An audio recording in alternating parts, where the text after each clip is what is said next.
Hello, Deck. How are you?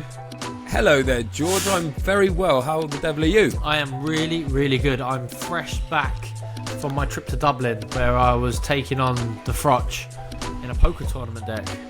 How'd you get on? I beat him? No, didn't know. I can't beat him at anything. I mean, Oh, well. as much as I try, I can't get What could him. we beat him at? What do you think you could beat him at? Like, obviously, you tried twice in boxing. I mean, the first one you basically beat him, but he would say it's 2-0. Poker didn't go well. I reckon you're better at barbecues. Better at barbecues, yeah. Definitely better at barbecues. But I had him on the ropes as always, and there wasn't like a controversial ending. It's just sort of piled it all in. So I was sitting at the table, coin poker there, lovely room, VIP bar there, in Dublin, and I don't know. I wouldn't say the pressure got to me. I'm cool, calm, and collected. I don't have like maybe in the boxing, I didn't have the experience that Froch had. Do you know what I mean? And he's been hanging on for dear life for a lot of his pro career in boxing, and I think a lot of his poker career as well. So he hung on in there, and he did manage to get over the line. Yeah. Did he win the whole thing? No, well, this was just a straight up. I can't remember what they call it. Head to head. Yeah. Heads up. They call it. It was a heads up. This was some. We had coin poker. We had a few other guys, but coin poker. Lovely guys, might even be sponsoring the podcast soon. Oh, so that'll be a dream, wouldn't it, Deck? Really lovely guys. I hear they're the best in the game, the best going, the lovely lovely people. Exactly that. What more can you say? Yes, they are. Do you know one thing you are better at than Carl Froch? Go on, him. Retaining a friendship with Frank Smith. Friend of the show and guest on the podcast. I don't know if you've seen that. I don't want to go into it too much, but did you see that? I saw a piece. I saw a little bit. They've got beef. I don't know if that Froch has been back at him yet, because he does love that sort of video. It'll be coming real soon if it hasn't out already. But them two have had. It's not the first time they've sort of squared off against each other, and I think it's still going strong. Still going strong. It's the beef. The beef we didn't really see coming. The beef we didn't see coming was Frank Smith and Carl Froch. Shall I tell you what else? What other beef we didn't see coming, George? Is this some sort of drug scandal? Come on, like what? No. It's just a segue into the first fight we're going to talk about, George, because obviously it's a hell of a weekend coming up. Mm-hmm. On Saturday we've got Chris Billam-Smith, of course, attempted to unify the cruiserweight division. But on Friday night, listen to that again, listeners, if you're not sure. Friday night is the most bizarre beef of the decade, maybe. And Mike Tyson and Jake Paul are going to go at it over 8-2s in the AT&T Stadium in Arlington, Texas, on Netflix. Yes. In a fight, which I'm not really sure if it's a fight yet. I really don't know what's going to happen. I wouldn't be surprised if there's some sort of... I don't know if it's going to be staged in some way. Do you think there's a deal to be done before the fight happens, whether they're going to have a fight or not, yeah? I think they'll fight in some way. I don't know. Remember when it was all announced? It was kind of strange. It was just out of nowhere. I mean, the fact is Jake Paul against the 58-year-old Mike Tyson now is mental. What's even more mental, Jake Paul appears bigger than Mike Tyson these days. Yeah. Obviously, Tyson never the biggest heavyweight in history, but... I mean, what do you make of this, George? As a former world champion of this professional code, you've got these two now. It's going to go on the box rec. Yeah. Are you against it? Are you for it? Do you think it's good for boxing? Do you think it's the death of boxing? It's a celebrity boxing match, isn't it? Like, and if they were going to pick anything, I'm happy they picked boxing. As a boxing fan, keeps boxing sort of relevant. It's not a boxing match, though, is it, Deck? It can't be a boxing match. Not a legitimate boxing match. It's a celebrity boxing match. And it might just be my age or my background, but I haven't met anyone who wants Jake Paul to win. So it's true, actually. That is showing your age, mate. To be honest, I'm thinking it must be. I don't know. Is it 12-year-olds and below who want Jake Paul to win? Someone wants Jake Paul to win. Someone's going to be tuning in. Gen Z. He's got that's not us. He's better to Beyonce, isn't he? Yeah. Wait, that's such a millennial answer to that. That's a millennial joke that you just popped. So you're showing your age, but it's true. It's that old. Yeah. No, Gen Z. I don't know what Gen Z is. I didn't know I was a millennial till recently. I thought you had to be born on the millennium. I'm much older than that. It's not, is it? You don't look it. Jesus, get back to the point. Okay, so we've got Mike Tyson against Jake Paul. Does either stand a chance, Deck? Who's going to win this fight? Are they? Let's presume they're going to have a serious fight. What happens? Well, yeah, I was thinking, obviously, when we were like, right, we're going to do a podcast this week, and I was thinking, right, we try and break these fights down, we try and kind of get a bit of insight, see what we think, and I still have really no idea, because you can fall on one of two ways. Frank Warren, for instance, we're going to talk about Frank Warren, but I went to lunch with him last week, and he was saying Mike Tyson's going to have one round of old Mike Tyson in him. I don't agree with that. We've seen the clips of him, and he's, it's like, on Instagram, savage Mike Tyson, he's back, and his body looks great and stuff. I'm not sure he's got 2 minutes in him at that pace at this age. You only got to think, the Kevin McBride fight, right? Can you remember that? That was, how long ago was that now? 20 years ago, at least, surely. It was 20 years ago. Let me get the actual date up. Oh, fuck no, so I'm going to have to go on. Oh, there it is, Mike Tyson, right? So he boxed Kevin McBride, 2005. So next year will be 2 decades since that fight. He retired in the 6th round. After the 6th round, in between the 6th and 7th, they pulled him out. He was so washed that night. Like, he was cooked. That was nearly 20 years ago. 20 years on, you just think, what on earth has he got left? I don't know if you remember that Evander Holyfield fight against, I think it was an MMA bloke or whatever, but I think he got hit once and it was over. And Evander Holyfield and Mike Tyson, obviously very much of the same era. Evander Holyfield beat Mike Tyson. So you think, has Mike Tyson got even a minute in him? Well, could he do 8-2s? Like, obviously we saw him against Roy Jones in that exhibition. Yep.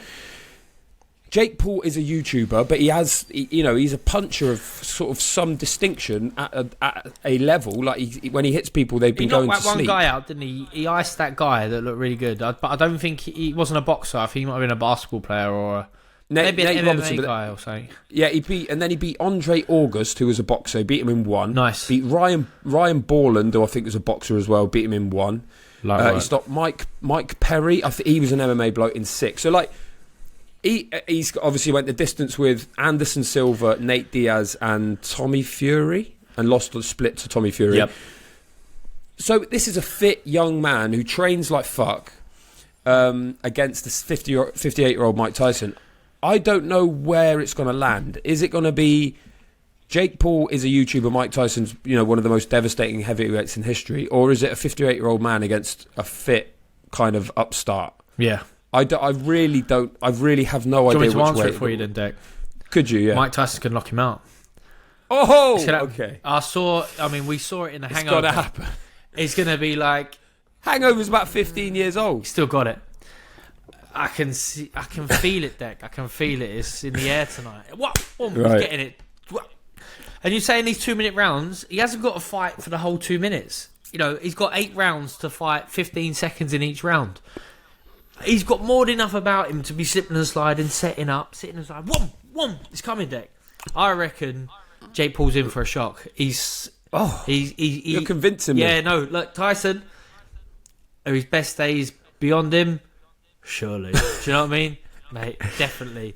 But he was a guy who blew up on the scene early on in his life, and was magnificent in his from his early 20s. Obviously, then he had the craziest career, prison, the rest of it. Never quite the same after.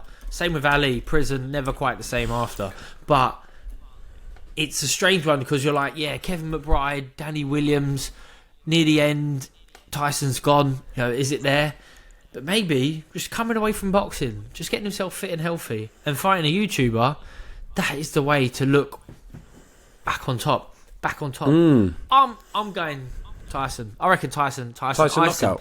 Do you know how early? Ooh, I think round 4 he catches him. And as much, even if it is in the script, like, just pull each other around, Tyson gets a sniff of it, I reckon he's still got that killer instinct, mate. I don't think he's got no off button. Like, I don't think that sort of fight's left him. I haven't seen the entirety of it yet, but there's a wicked build-up shows on Netflix, and Tyson's going around his hood, where he's from, where he grew up, talking about his life. Very different from Jake Paul's. Yeah, Brownsville and Brooklyn, famously. Yeah, tough. The tough streets of that era.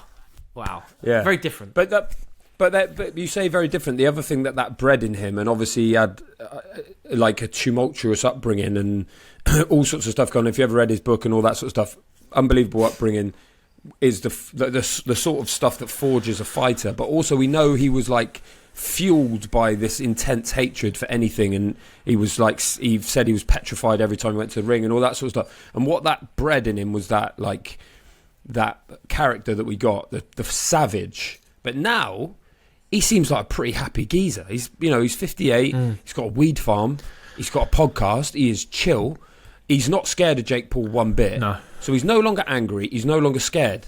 And those were the two things that he traded on. Yeah. And that were his currency. When there's an absence of those two things, what sort of a fighter is Mike Tyson? You think that he could switch it on still? That it's still in there somewhere? Yeah, I want to see it, Dick. I want to see it.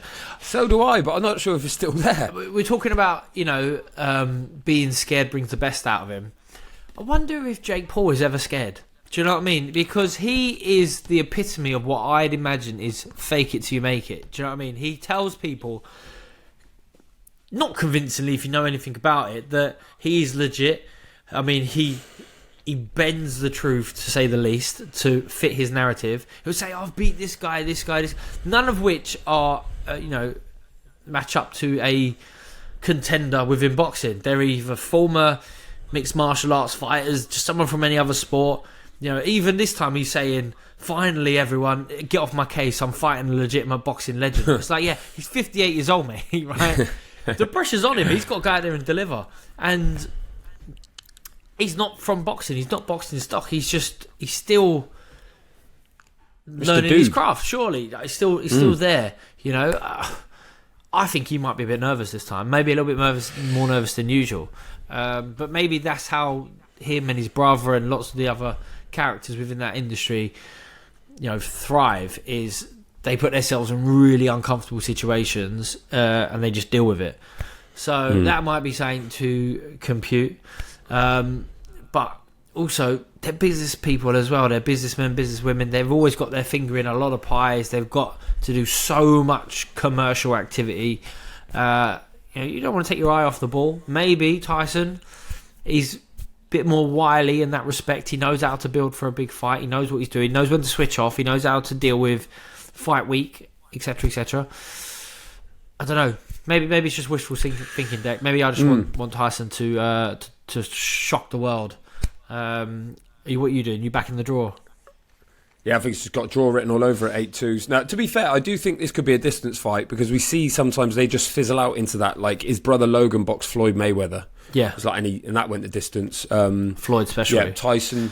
There was this talk that, like, if there was a knockout, it doesn't count and that shit. That was definitely the case with Mayweather. I don't really know what the vibe is here. What I do know, George, and not to be negative, of course, but this is the first boxing event ever on Netflix. Now, we know what Netflix did for F1. Blew it out, just into another stratosphere. Normal people never cared about F1. All of a sudden, knew all the teams, all the riders, invested in it. David Beckham documentary. Suddenly, everyone's watching it. Everyone knows everything about David Beckham. If boxing and Netflix can create this alliance and the sort of bigwigs at Netflix go, yeah, boxing's for us, this sport will go back to another level. Like, I'm hearing that the numbers on this fight are being forecast to be disappointing for them. They don't think it's going to do as well as they thought it was going to do. And the number that I heard this morning, not from a particularly good source, but solid, was that they're looking at maybe 30 million people watching this, and they see that as a disappointment, right? 30 million people, 15 million people watched Ben Eubank, the draw, and it was like the biggest thing we've ever seen in this country. Double that, and it's disappointing. Like, Netflix could be unbelievable for boxing. However, what happens if this first event on Netflix, someone gets seriously hurt? Because it's a 58-year-old man who hasn't had a fight for 22 decades nearly against Jake Paul, who is having a fight. We don't know, his training methods, all that sort of stuff. What if someone gets hurt? Mike Tyson had to postpone this fight. It was supposed to happen in August because he had some sort of stomach ulcer on a flight, and they had to, it was a real problem, and they called for a doctor on the flight, blah, blah, blah, medical emergency. And only a few months later, he's fighting again. And I'm just like, is everyone fit and healthy? Is everyone going to come out unscathed? And if they don't, how bad is that going to be for this sport and the future of it on Netflix? No, it'll be fine, Dick. The sport will survive anything and everything. Yeah, it true. always has, always will. Who knows what Netflix play is on this? They've sort of dipped their toe in with the live sport, but this isn't live sport. This is live entertainment, and will they continue in this regard? I mean, obviously the rest of the card, and we're going to get on to the chief support. It might even be a co-main event. I'm not sure that you'll know the wording, but that's legitimate boxing. It's big boxing. It's a boxing show. Yeah. But the main event is show business. So whether Netflix like the idea of that, lean into it a bit more, whether they think we've overpaid here, we haven't got the numbers that we hoped we would get. I'm not sure, but Netflix is a new thing, isn't it? Like, it still feels new to me, and they have tremendous success when people rewatch stuff because it's all there for you. You can go back and watch old series that have been out from 10 years ago. Maybe that'll be the case with this fight. Maybe they're reinventing what live sport is, and is that good or not? Who knows? Because fight is never as exciting as it is when you're sitting ringside. The next most exciting thing is when you're at home watching it live. No, you hardly ever rewatch a fight. If you watch it Saturday night, it's got to be really good for you to get up and watch it Monday morning. But there are classics that fit the mould, and you will watch them time and time again. And maybe that's where some of the sport that Netflix has got will sit, and you'll be used to it. You'll be used to watching the Tyson Jake Paul fight. I'll stick that back on again. Background noise. Tyson knocks him out in the fourth. Fucking great shot. I don't think I'll put what I can't predict is what's going to happen in this fight, but what I can predict is after Saturday, you'll never watch Jake Paul against Mike Tyson again in your life. Why is that? I bet you won't. Me? Yeah, you personally. I don't know. I reckon. You never won't. Say never. When? You'll never watch it again. You might do it now just to piss me off, just to spite me. If Tyson bites his ear off, I'm going to be watching that. 100% I'm watching that again. Yeah, that's the other thing. We could be. Maybe there's unbelievable controversy or something crazy happens potentially. Okay, we'll stop kicking this one around. What I want is you're for it. So as the chairman of this boxing club, you're for Mike Tyson, Jake Paul. You're a fan. I'll have that. Yeah, I'll have a bit of that. Yeah, it's the first Jake Paul fight I'm ever going to watch, by the way. So pressure's on. Nice. He's got to deliver. Yeah, I think someone tell him that because that'll probably give him a couple of extra gears. And let us know two, if you're in the club, you've never seen him fight, but you're watching this fight. Do you make me right? Yeah, you're going to watch this fight. It's Mike Tyson. We're not going to miss it. So if you're in that same boat, let us know. Yeah, definitely. And then you think your prediction of the fight is Mike Tyson wins in the fourth round knockout. Fourth round, I feel it in the air. And you think tonight. he's gonna chin him like a kablamo? Yeah. Well, he still got it. Yeah, it's through the target. You don't want to be stood in front of that, do you? Even if you can do it for 10 seconds only, you don't want to be the one who gets it on the chin. I don't want to eat that. No one wants that. No. Yeah. Not one bit. Let's see what it is. See what it is. Some people can't. You can't teach that flow. You can't teach how to ride a shot. That comes with hundreds and hundreds of hours of experience. Amateur and pro. Can he ride a shot? He might have to ride a shot. He might not ride a shot well. Might go straight through the target. I think it's going to go the distance. Draw. I think 8-2 is going to go quick. Now it won't be a draw. 4-4. Well, maybe. I mean, it's set up for a rematch. Could be 4-4. I think it's going to be. I think it might start really crazy, exciting, and then it will just fizzle into Jake Paul, knowing he's got Mike Tyson in front of him, doesn't get hit, but doesn't want to get hit. And also, you see him against Tommy Fury. Obviously, he's very novice-y, because he is. This is his 12th fight of his life. He won't be able to set anything up. Won't be able to really get near Mike Tyson. I think it will be a bit of a spar in the end, but who knows? Is it 16-ounce gloves, Dick? Or is it 10s? Yeah, I think it might be 10s. 10s, yeah. It's got to be. I think it might be 10s. It's got to be 10s. We need 10s. Let me just check that because I remember all these facts came out at the time. Tyson, we're 14-ounce gloves. Knockouts will be allowed, and a winner will be announced at the end of the 8 rounds. 14-ounce gloves is probably just as well. If we're talking about safety and whatnot. Yeah. I mean, you still get chinned with one of them with no head guard on. Yeah, so we'll see. Yeah, but on the undercard, you're right. This is a proper boxing show. Okay. Yep. Mario Barrios against Abel Ramos for the WBC welterweight title, which is the green and gold at welterweight. That's a proper fight. Yep. Conor Benn wants to fight the winner of that. But I think most exciting on the undercard and most significant is the rematch, long awaited, between Katie Taylor and Amanda Serrano for all the super lightweight belts, or light welterweight belts if you're in old money, the £140 belts. 10 2-minute rounds to decide the undisputed champion. So who's got the? It's been a long time coming. Who's coming. got the lightweight belts now? Well, they fragmented, didn't they? Because Kate Taylor had them, and then she obviously boxed Chantel Cameron for these, lost them in the first fight, and then won them in the rematch, which was a year ago this month, and that was the last time she boxed. She's been missing for a year, so. Their first fight, the Katie Taylor fight, was 2022, the April of 2022. So that was a big moment for women's boxing, that one, at Madison Square Garden. And the rematch lands on this with all those eyeballs on, in theory, on Netflix. Mm-hmm. Another just kind of trailblazing moment for Katie Taylor and Amanda Serrano. They've both been at it for years. Yep. What do you think? But again, what happens here? Because Taylor, we haven't seen her for a year. She's had 2 back-to-back wars with Chantel Cameron. Amanda Serrano's boxed once this year, I think, and won in the second round. What weight but was otherwise that? Hasn't. That was at 100. That was at lightweight. She was just over. I think she was 136 that night. Yep. And then she won a world title at super flyweight. She's done all the weights. Yeah. But what is the crack now in 2024? Amanda Serrano, 36 years old. Katie Taylor, 38 years old, in their rematch. What happens, George? Tell me, please. Right. Katie Taylor did look like she would see out her career being unbeaten, and then even when it was close, she sort of got the rub of the green, and that's been done. She got beat by Cameron, and a lot of people thought that there's no way she could avenge that loss, and it was a wrong idea to fight Cameron again, go for Serrano, try to cash out or whatever it may be. But she, to her credit, took the rematch, made the changes, adapted, and she won. And it's a big win. Is that her biggest win though, Deck? Is that the biggest moment of her career to avenge a loss?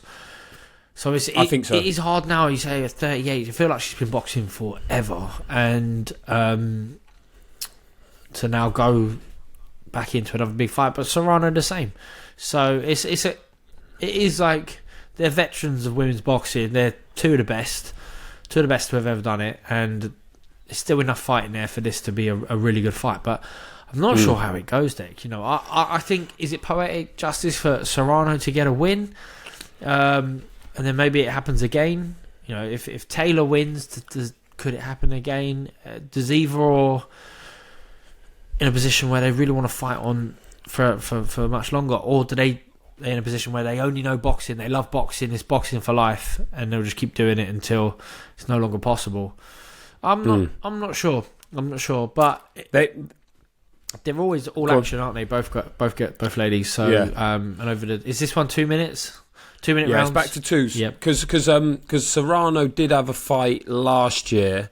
Finally, after all that lobbying, she had a 12 rounder, 3 minute rounds. Yep. And ironically, after all the talk about 3 minute rounds increasing your chance of a stoppage for a puncher like her, she went the distance with Danila Ramos and won a unanimous decision. But this is back to 10-2s.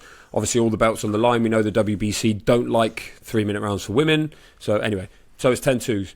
Their first fight was very contentious. I don't know if you remember it. MSG, probably the best women's fight I've ever seen. It was amazing. And they were swinging at the end. Remember, Katie Taylor was nearly knocked out. She nearly went down in the last round. If she had, her knee was a few inches off the floor. If she touched down and got a knockdown, she would have lost the split because Guido Cavalleri's card was so close. Would have gone the other way. We thought we'd get an immediate rematch, as boxing is. Even women's boxing, we didn't get one until now.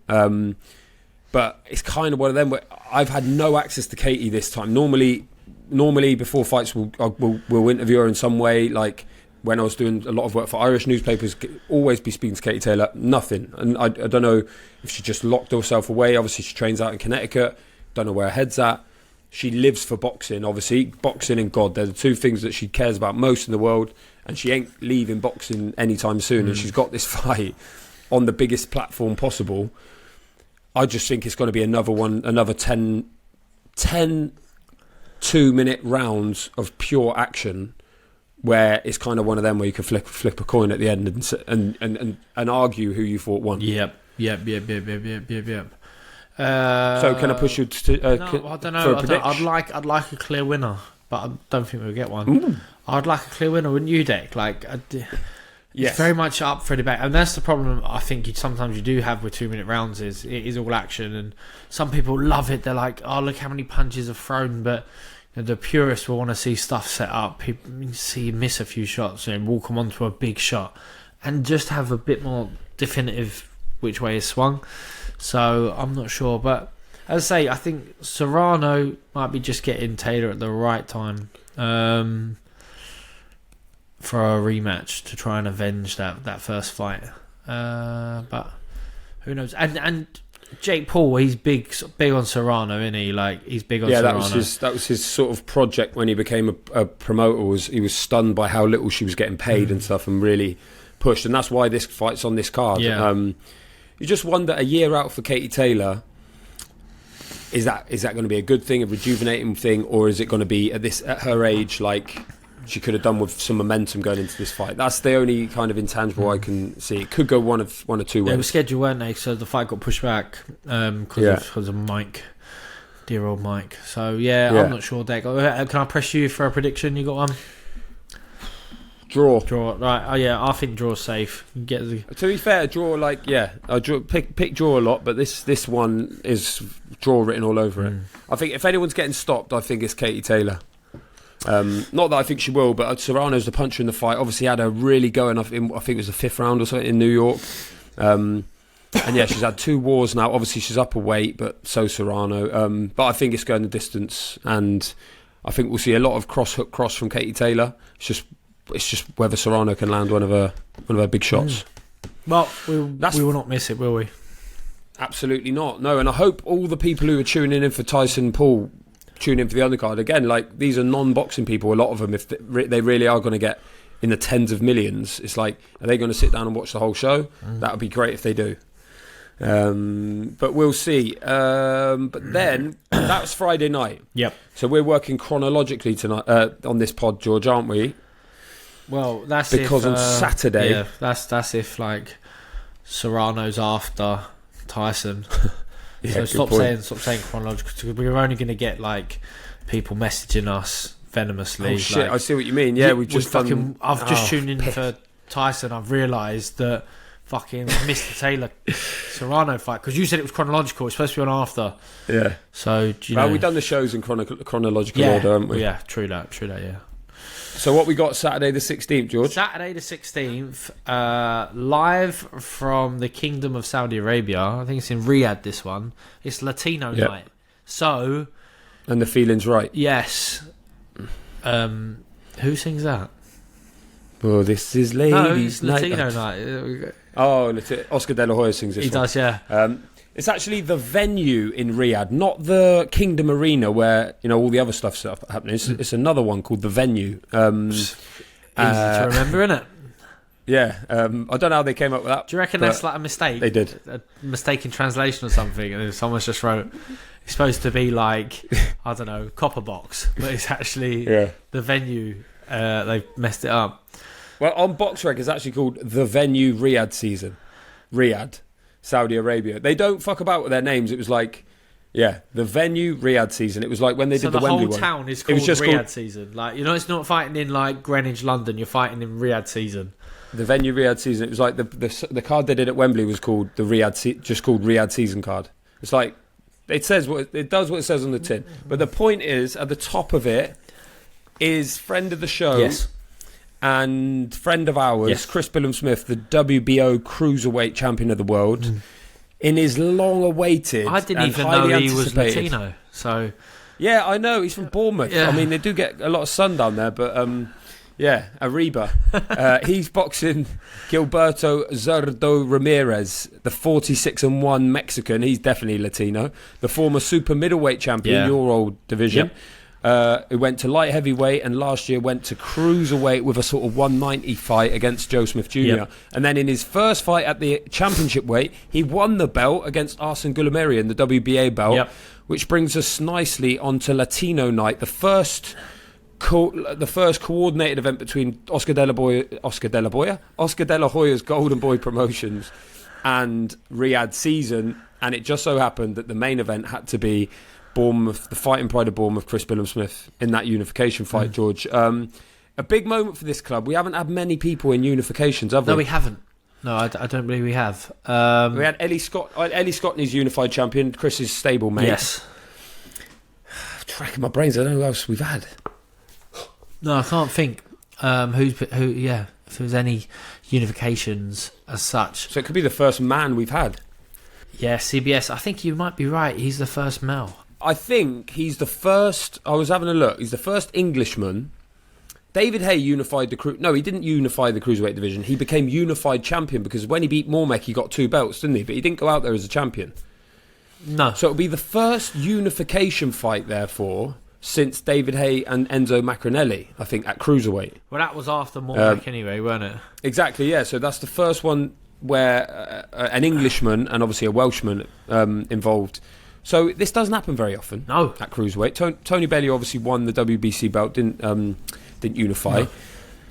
No. What chance are we giving Chris here, George? I've got an opinion on this fight. Gilberto Ramirez obviously newer at the weight. Chris has been a career cruiserweight. Obviously upset the odds against Lawrence Coley to win the belt. Yeah. He's since beat Richard Riakporhe. He wasn't great against Mateusz Masternak, they say, but he stopped him quicker than anyone else has. So what happens in this fight? Yeah, right Chris Billam-Smith at your peril, I'd say. Because time and time again, he's, for want of a better word, overachieved in people's eyes. Do you know what I mean? People haven't thought he was capable of getting as far as he has, and he has done. He's a man who leaves no stone unturned, that's for sure. He invests in himself at every opportunity, and he leaves no stone unturned, and he doesn't cut corners. And I think the results of that for him are that he's a world champion. And his last fight out against Richard Riakporhe was probably his best performance, like the most smart performance, where he got his tactics right and went out and nailed it in the execution. Riakporhe just couldn't get going that night. If you're a Riakporhe fan, you might have been like, I'm disappointed by him, I expected more. But you have to also weigh it up where, well, maybe Chris switched him off, didn't let him, get any good work in. So, and that was, a way to sort of the Lions den as such. He's a Bournemouth man through and through. He's fought in a stadium in Bournemouth, but that time he had to go to Crystal Palace. Boxer who he's with, he's fought a lot of boxer fighters, hasn't he? When they had a Coley, at the same time they had him, and it was sort of like, who do they really want to win? Do they want CBS to win? Is that better for the promotion? They put a lot of work into Riakporhe, try and bring him through, and CBS got out there and did it. So I think right him off at his peril, but you've got to say this is his hardest fight yet. I was wondering, because Ramirez been around a long time, Deck. He was world champion, super middleweight world champion when I was world champion. I wanted to get my hands on him. I wanted him to step into the tournament thing that I ended up in, and he didn't want none of it, mate. Didn't want none of that. No, I'm not surprised. Didn't want that action, didn't want that heat. He stood well clear, and considering he's 6'3.5" or whatever he is, he was enormous super middleweight, southpaw. You thinking, and throws a lot of punches. Would be a tough night's work. While he's super middleweight, he was undefeated. He's only got one loss in his record, and that's up at light heavyweight against Bivol, your man. There's no shame in losing to Bivol at light heavyweight, is there? There's no shame in losing to Bivol at light heavyweight. On points as well. On points. Now, CBS is a big old boy, big old unit, solid cruiserweight. He's not like a freak like, say, Lawrence Coley. Yeah. But he's a big old boy. Like, he's solid. He has to cut to make that cruiserweight limit. I'd say looking at I say he's bigger than Opataya. And in some ways, Ramirez is tall, he's wide, but you hinted at it earlier. He's fought Joe Smith at 190.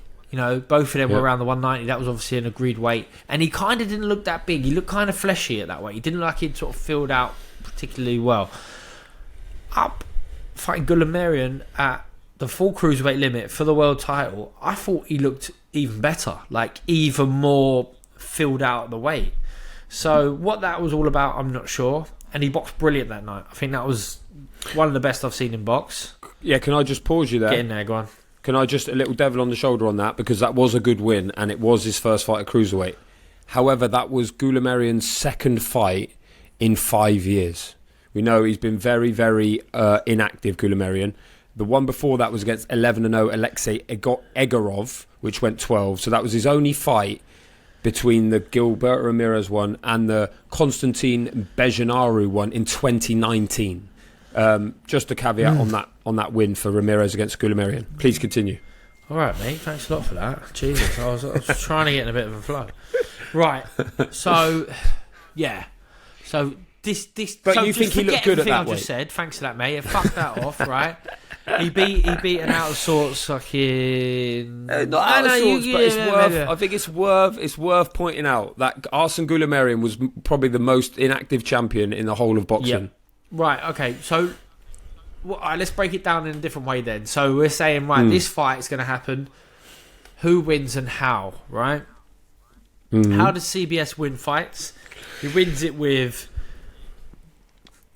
his work rate, his stubbornness, his power, because I think he can whack a bit. He looks physically very strong, and he's got great punch resistance, right? Now, that can all of a sudden get old overnight. We know that. We've seen that with fighters before.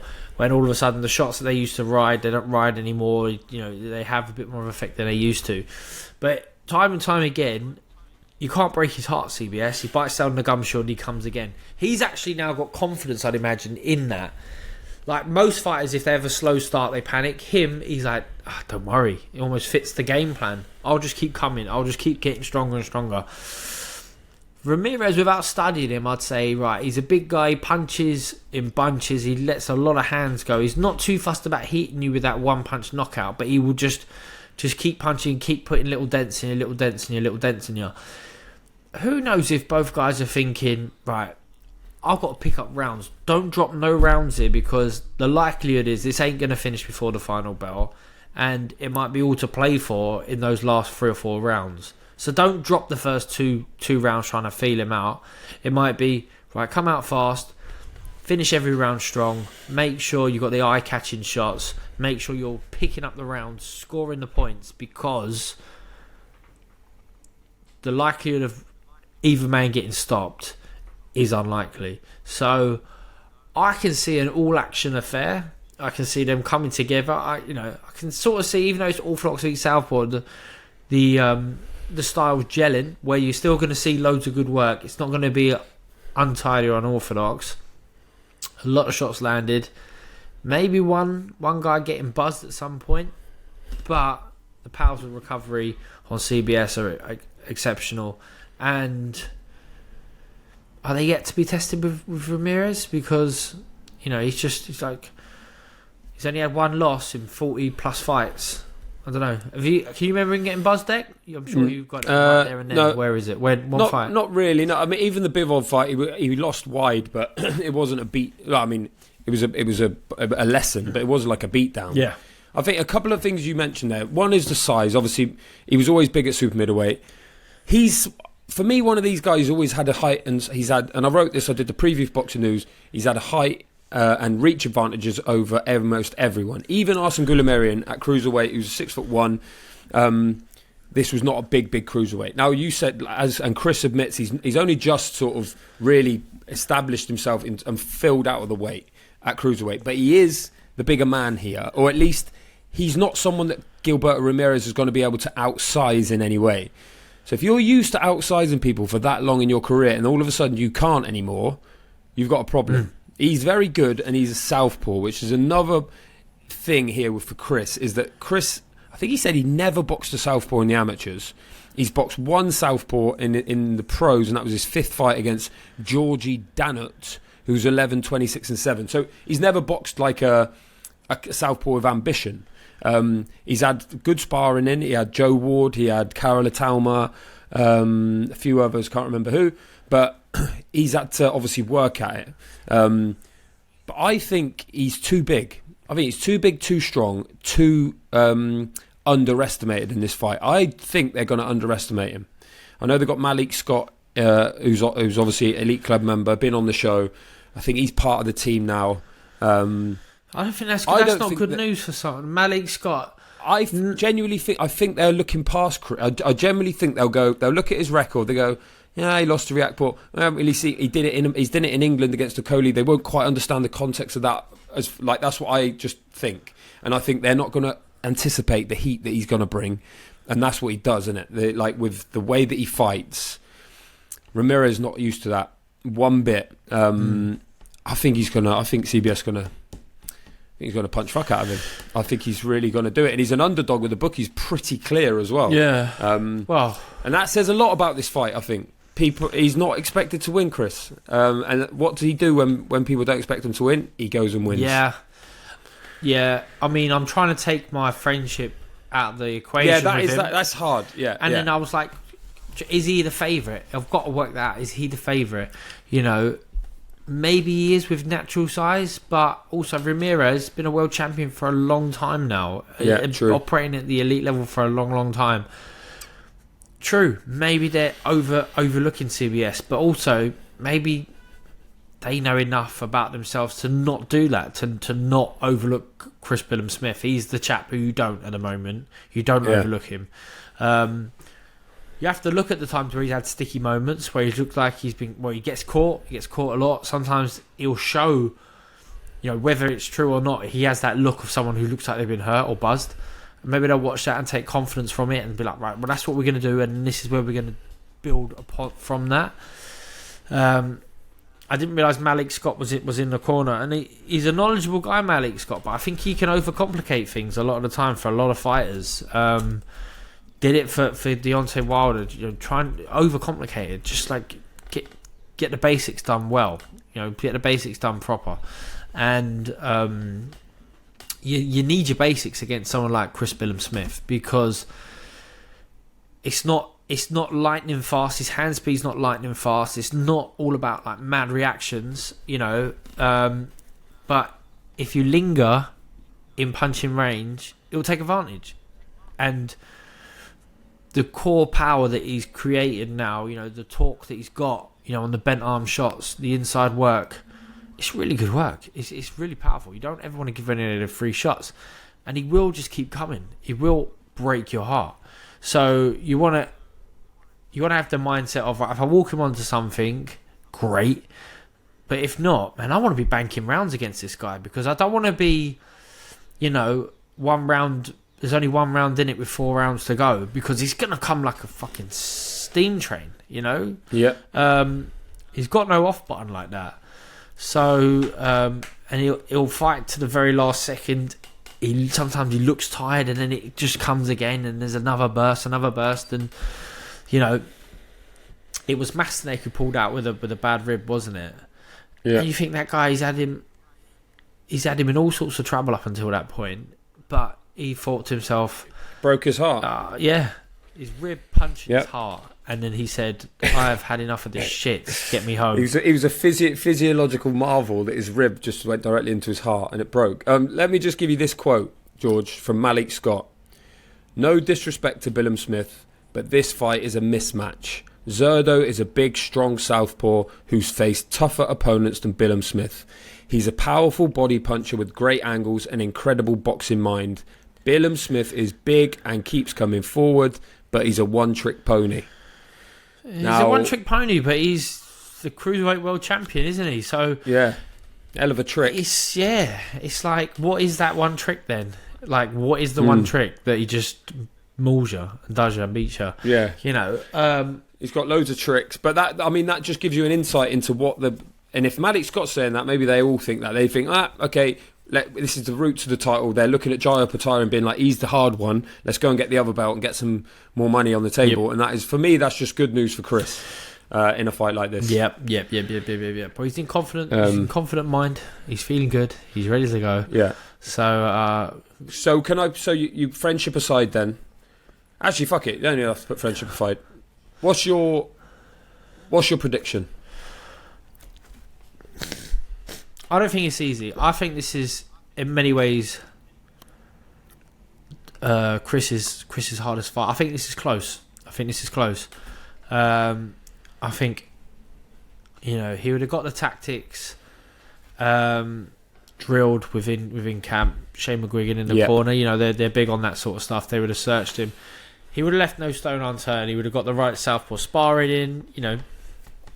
But it is the away fighter. It's a golden boy show. He's good point. There might be that feeling of no them crowd against really. the way. Well, there'd be crowd, but it's not loud. Yeah, and they're not Brits. They're not Bournemouth peeps. And he might be a crowd fighter. He might be someone who lives off the crowd.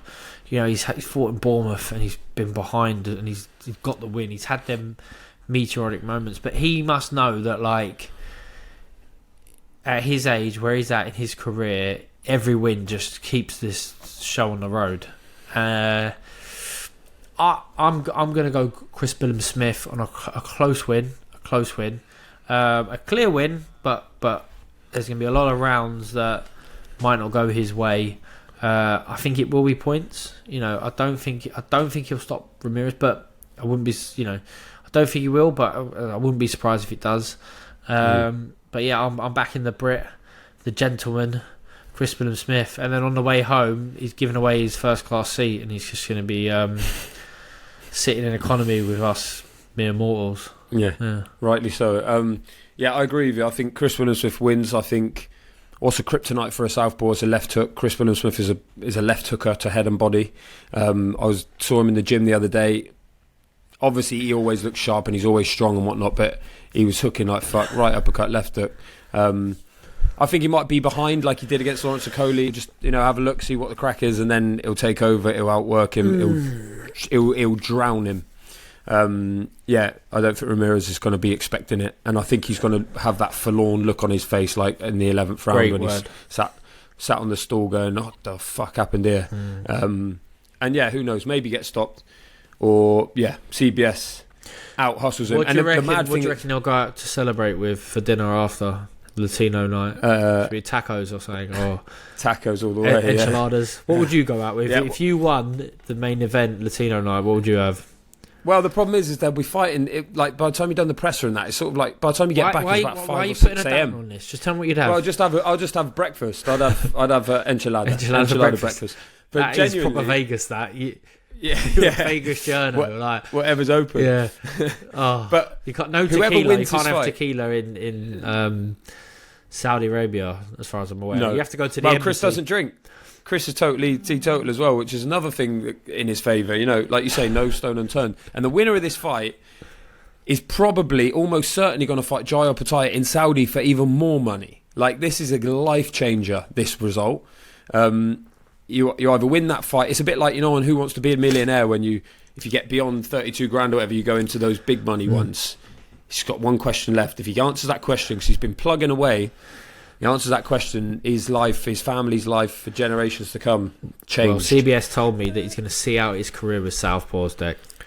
He's rightly so. He's fighting Ramirez Big Jai this weekend, then Big Jai, and a step up to heavyweight to challenge for all the belts against Alexander Usyk. I thought you were going to say Wadi Camacho.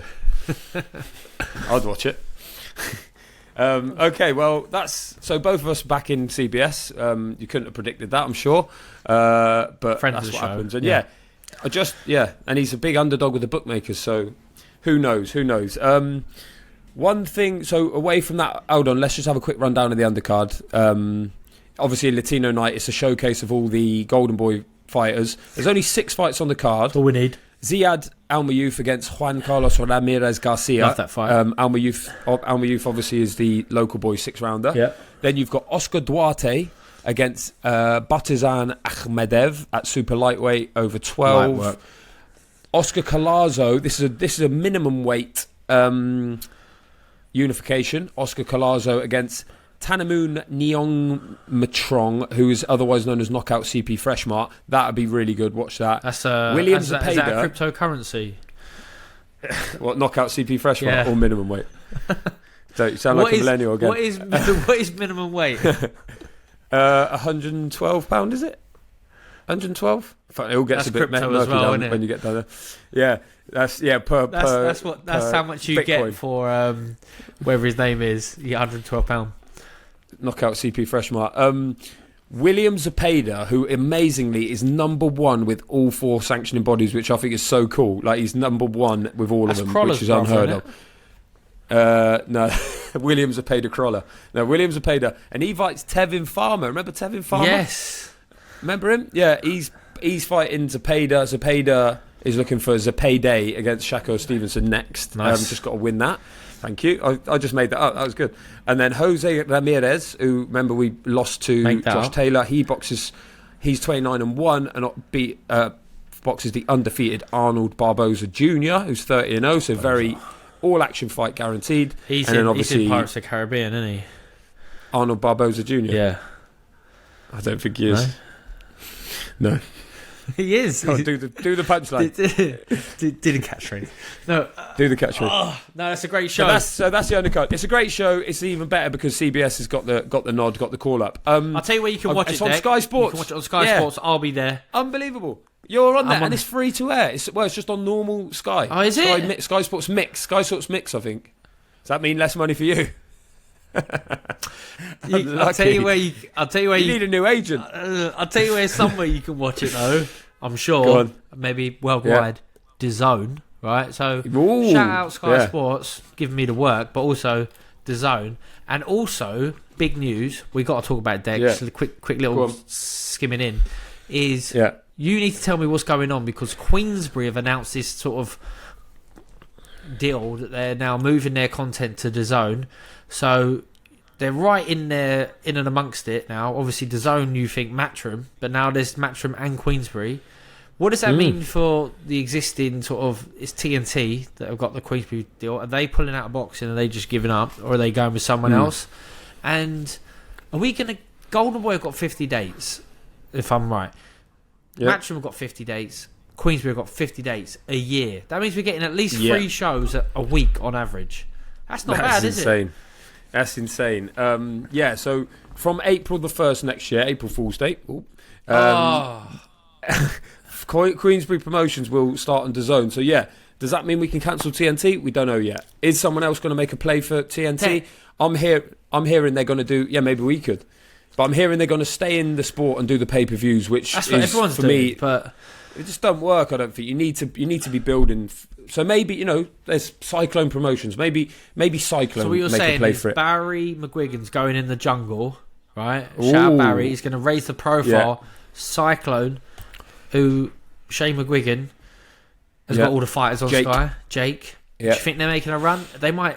Who knows? It was one of them where I'm thinking, right? Is there? So obviously Boxer with Sky, Matchroom and DAZN, Matchroom and Queensberry with DAZN. You're like, who could go on TNT? Maybe there's a new entity. Maybe it's the George Groves Boxing Club. Who knows? But for now, DAZN, 100. Alfie Sharman, who's their VP, I think, of DAZN Sports, he said they're on course for 185 dates this year. Next year is a minimum play of 150. Yep.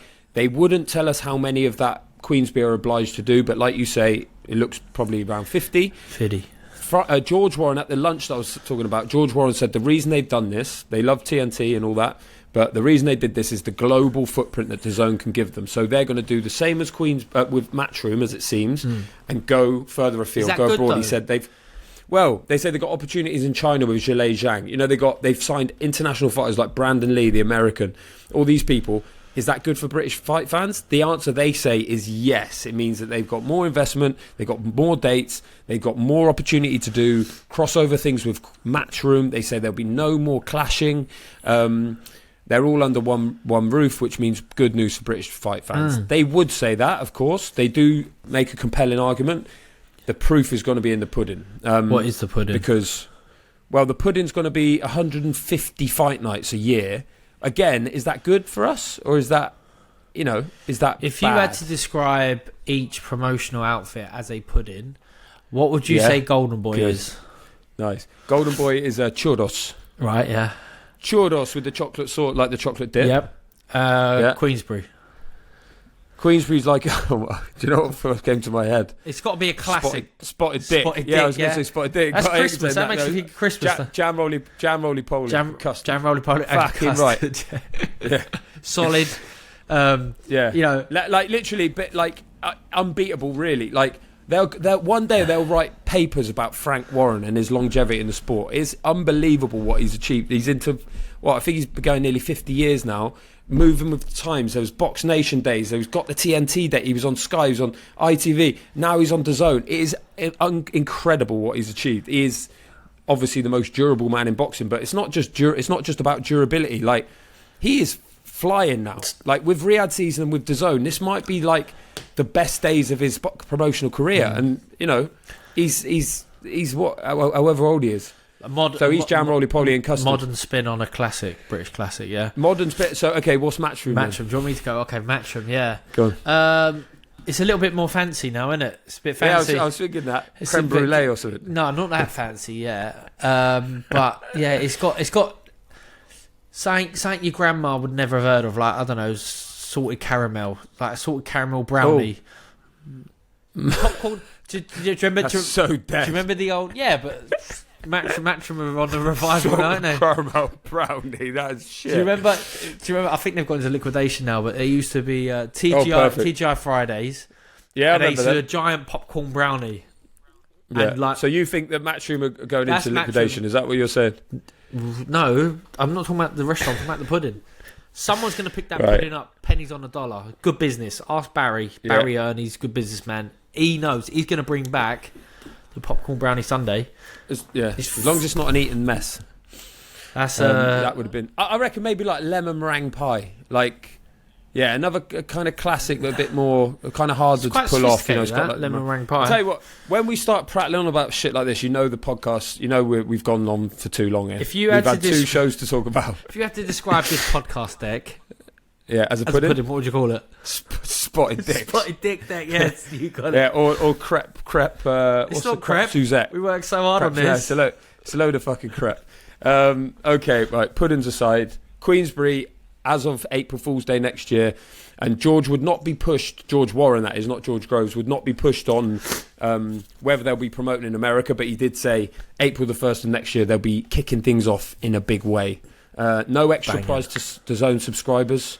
So we've all got, if you've got DAZN, you're going to get Queensberry fighters on there. Pay-per-views will sit alongside it. Riyadh season's a totally separate deal. So, yeah, I mean, everyone's moving. I think eventually maybe, who else is there? Boxer. What is Sky going to do? Is Sky going to hang around? Eventually it's all going to be on streams. That's enough for now. We're going to end up with another pod we'll have to do. Talking about we will do one. Actually, we'll do one. We're talking about the state of play right now. There's plenty of fighters around. I've got a fighter at deck. We had him on the show last week. If you haven't seen that episode, that was nice. That was nice to be back to an old school episode, wasn't it? It was. Yeah. So get back, listen to that episode with Lucas Rohrig, the next cruiserweight sensation coming out of Britain, coming out of Dale Youth, my amateur club. Guess who is trained and managed by Deck? Let me. No, go on. Me. It's fucking me, mate. Oh, me. Was you not listening? Yeah, I know, because I sat through, through there for an hour. He's got his debut coming up soon, so that might be out already. By Looking the time forward to that. It has been announced, but by the time it comes out, he's got his debut announced, so keep an eye out for that. Woo-hoo. Get yourself down there. Okay, well, and then we'll have reconvene next week to see what the hell happened in Arlington, Texas, and Riyadh, Saudi Arabia. Yeah, we'll see if we were right to back the draw. I'm buzzing for this. It's going to be a monumental, magnificent Spendabidosa weekend of boxing. CBS going to come back with 2 belts, yeah? He's coming home with the goods. It's coming home. Come on, CBS, the gentleman. Go on, CBS. Go on, CBS. Go get him, you big one-trick pony. Tyson Fury.